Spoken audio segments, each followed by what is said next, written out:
I think there are societies, the Scandinavian countries are looking at this and they're being quite rigorous in the idea we're going to judge what you're doing and make sure that it's good for all of us. Yeah. And one example, let me just say this one Sure. thing. One example is that a person must not have a high poofed up sense of themselves, because that's not good for all of us. So we're going to actually give the garbage collector the same salary as the lawyer. And the lawyer, this is a true case, the lawyer is actually driving a Maserati or something now, and has a 20-hour week, because they're actually working overtime to make sure that we're designing a society that will work for all of us. Now, I know it's an experiment, it doesn't always work, but they're trying. Yeah, yeah. No, I mean, I think it gets to the fundamental question of maybe human existence to an extent, because it's that question of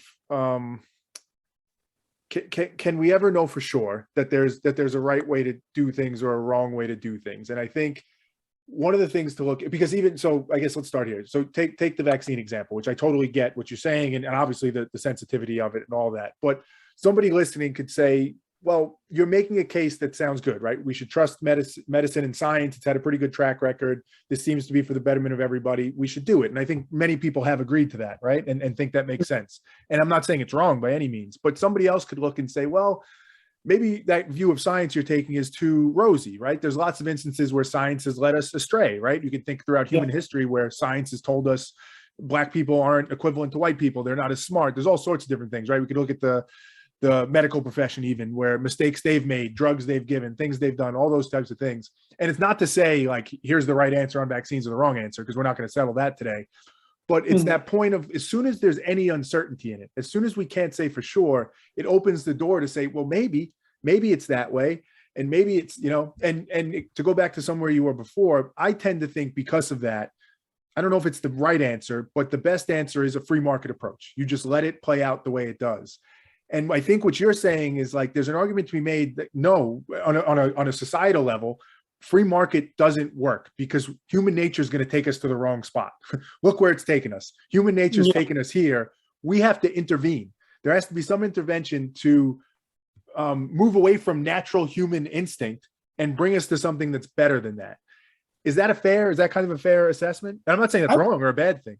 I would disagree with your assumption that human nature is going to always drive us in the wrong direction. Okay. I think what we need to do is, going back to what I was just saying about Denmark, for example, is we need to design, and the big deal in the whole thing is agreement. This is somehow you get agreement, and that's what we're talking about with what do we want as individuals. And we want less stress. We want to, like you said, we want to each feel alive. And I think there's an objectivity in that, because if we're healthy, for example, we're much more likely to feel alive. We got better sex lives. We experience things, more excitedly. There is an objective goal there that let's remain healthy. And even if that's so, Stephen Hawking was probably healthy in his own way. It's just, it's the idea of, are we glad to be alive? That's the main thing.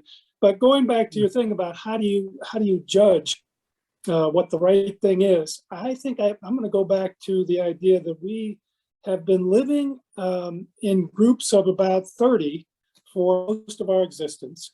And then all of a sudden it ballooned into groups of 300. Then it's groups of 3 million, and we've lost our sense of coherence. We've lost our sense of ability to find agreement, because you're right. There's always going to be somebody over there who says, well, and I've often thought about the idea that when you have people, two types of people, one type is, we better preserve this way that we've been living, because damn, we've worked on this and this is a good way of living, and we should preserve the best of it. And then you have people who are anxious to change. Because in this particular historical period, we either change or we're going to suffer very extremely. But both have value.